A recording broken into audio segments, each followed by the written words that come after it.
Hello and welcome. Today we are doing the barrel blitz. So I dragged out all of my 5.56 AK magazines that I had and took them to the range to see what worked and what did not in this barrel rifle. Now this is not meant to be exhaustive. It is simply meant to be a examination of which magazines fit inside of this mag well and fed this particular rifle. It's meant to give you an idea of where to start if you happen to have picked up one of these rifles. Starting with the factory magazine. It is all polymer. The locking lugs, the feed lips, the rib, everything is polymer. However, these magazines do have an excellent track record and do fit these rifles very well. These rifles were deployed to the Middle East with Polish troops with these mags, so they are by all accounts very high quality mags with a proven track record. So unsurprisingly, they function great in this mag, as you can see here. Starting with the factory magazine. Obviously the expectation is this should work absolutely flawlessly.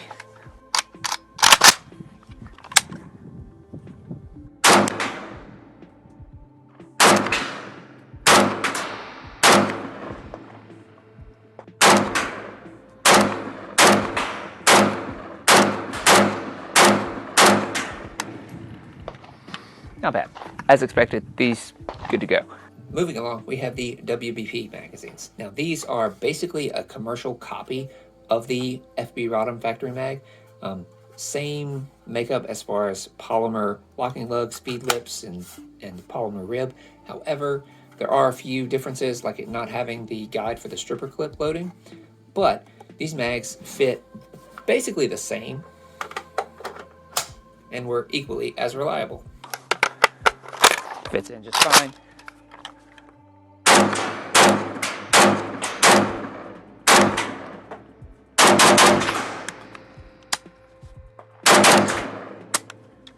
WBP, good to go. These mags are also available as a 20-round tanker version, which is neat if that's what you're into, or if that's what you're restricted to. Both of these mags are fairly inexpensive options, costing less than $20 a piece, and function great in this rifle. And then we have the Circle 10. These are from Bulgaria, and they were originally designed for the SAM 5 or ARM 5 or whatever it is in Bulgarian service. I actually forgot about that rifle when I was originally talking about the FB Radom Beryl, because they are a NATO member and they do field a 5.56 AK. So this is magazines for the other NATO AK. While they are a little bit tight, especially when you first insert them into the gun, they do wear in and they do fit and feed, as you can see here.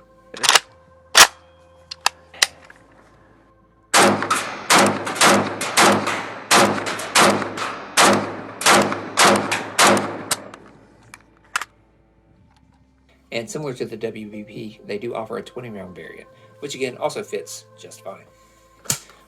These mags are high-quality mags. They're considered something of a gold standard for modern, high-quality Kalashnikov magazines. They're metal reinforced in all the right places, and even at MSRP, they're about $50, which they're not always available, so often they're only available at a slightly inflated price, but they are really good mags. Shifting from there to the budget option, these are AC Unity magazines. Now these are from Bosnia and Herzegovina. They are metal reinforced in the locking lugs, though it is not steel, it's some sort of alloy, and they are surprisingly good mags for their price. They do fit, though it is a little bit tight. The clear version of the magazine seems to fit a little bit better. There's a little bit of a catch that you kind of have to wear in, but once you get that, they do feed.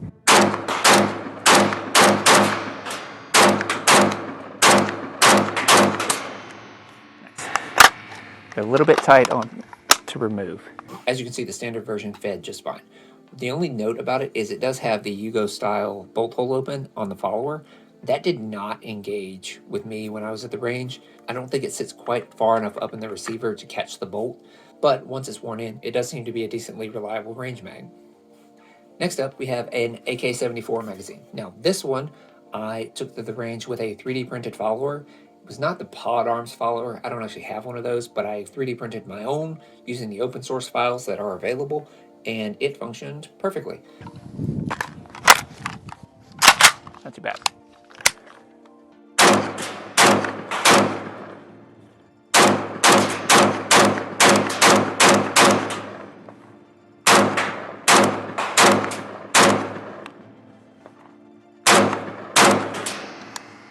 I did not test it without the conversion follower, and honestly I wouldn't run it that way regardless. But if you really want old school, metal reinforced, proven design, conversion followers, these seem to be a viable option. Keeping with the Russian theme, I have a Pufgun magazine here. Now this one also fit and fed well.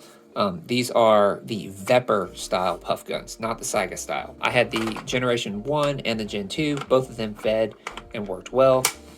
So this is the first generation Pufgun for first generation Vepr Pufgun magazine.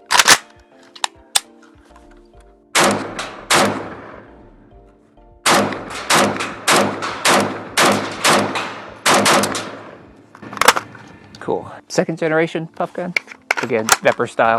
Should be the same thing. Yeah, all right, so it's good.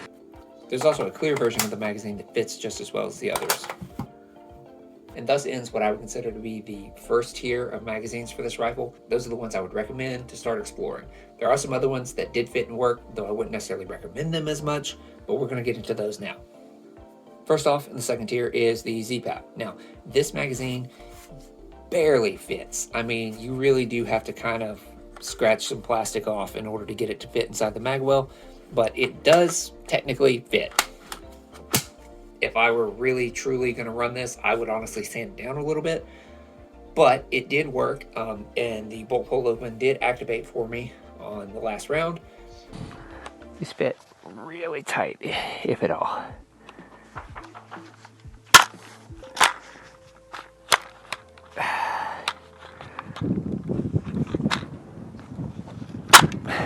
Yeah, so they can be kind of jammed in there. It fed.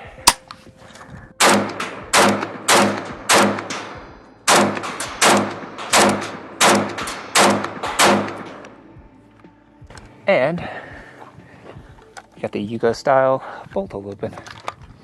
So hey, you know, it's fun.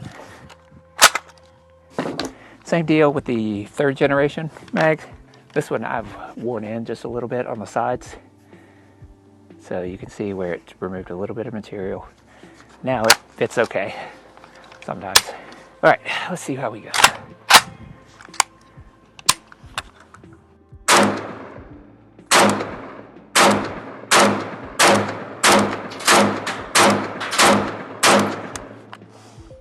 Okay, so yeah, they're not ideal because they're a little bit too thick. But if you already happen to have a bunch of these mags and you pick up a barrel, then it is worth trying to see if they work in your gun. Ugh, that's really tight. All right, now we're gonna get into the Pro Mags. Now this is the AK-A23.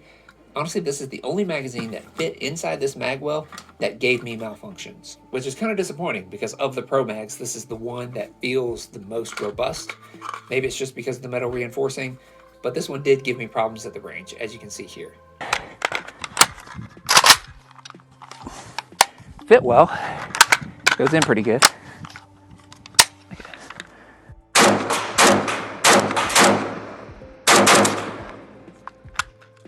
Ooh. That might be, yep. So failure to feed.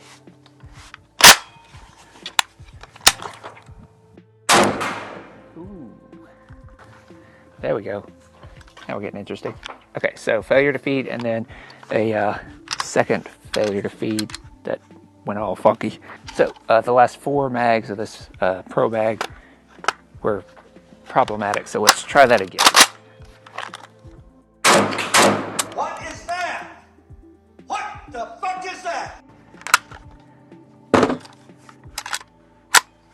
Yeah, failure to feed. Yeah, it's being real weird. It's being real weird with the blast. So that one's pretty meh.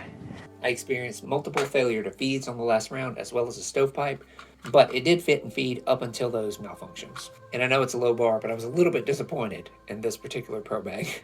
So despite the failures that this magazine had, the drum that shares the same tower actually did work inside of the barrel here. So when I first got it, it was definitely a little bit tight, but it wore in pretty well, and now it locks in just fine. While I personally find drum mags to be cumbersome and annoying and heavy and difficult to load and just difficult to deal with, this is the only current production drum mag for 5.56 AKs. While I did not test it extensively, it did fit and it did feed when it was fully loaded, which at the very least is a good indication if drum mags are your jam. All right, let's give it a try. This is fully loaded, so if it works under full pressure, then we should be okay. Kind of gotta snap it in. So we're there, we're locked in. Fits extra tight. All right, well, it fed.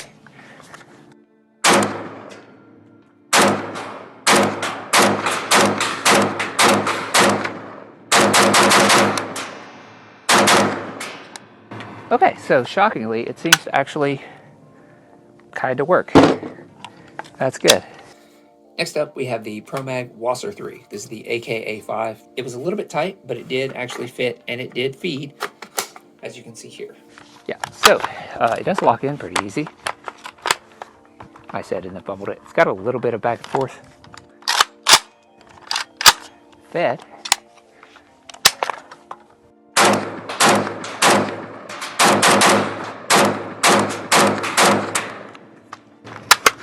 Again, it's kind of a weird one, but if you happen to have a WASR-3 and you have a bunch of these mags laying around, then there you go.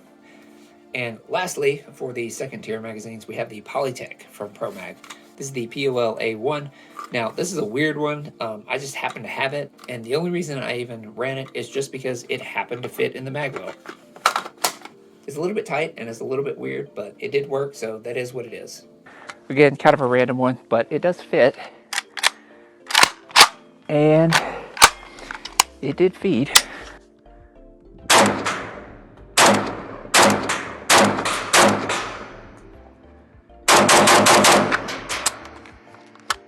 All right, and that is it for the magazines that actually worked. As a quick rule of thumb, none of my Galil magazines, none of them fit because those are too wide.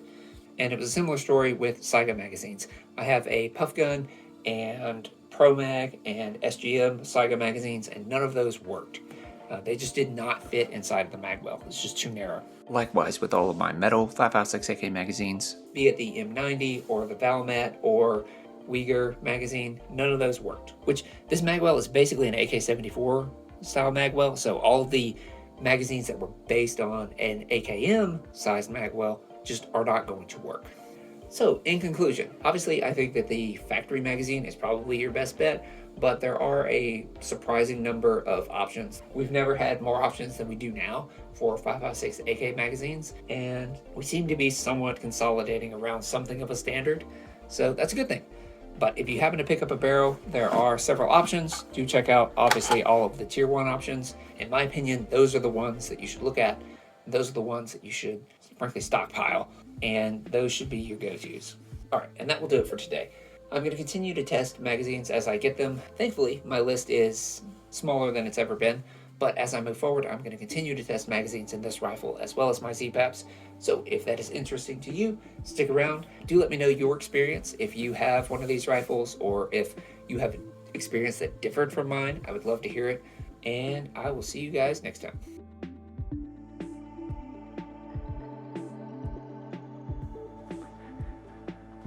Okay. Grab this and this. And this. Okay, cool. Okay. Well, that was fun.